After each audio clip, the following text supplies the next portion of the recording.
بسم الله الرحمن الرحيم.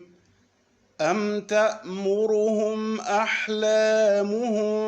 بهذا أم هم قوم طاغون أم يقولون تقوله بل لا يؤمنون فليأتوا بحديث مثله إن كانوا صادقين. أم خلقوا من غير شيء أم هم الخالقون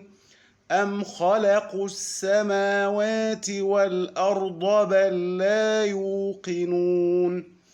أم عندهم خزائن ربك أم هم المسيطرون أم لهم سلم يستمعون فيه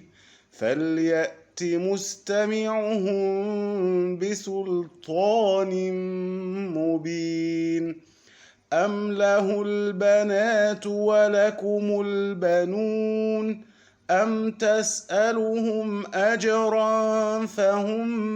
من مغرم مثقلون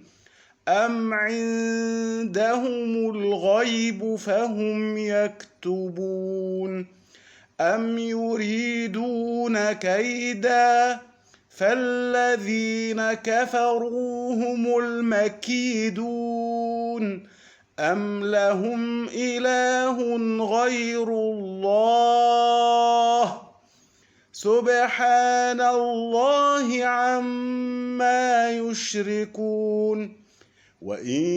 يروا كسفا من السماء ساقطا يقولوا سحاب مركوم فذرهم حتى يلاقوا يومهم الذي فيه يصعقون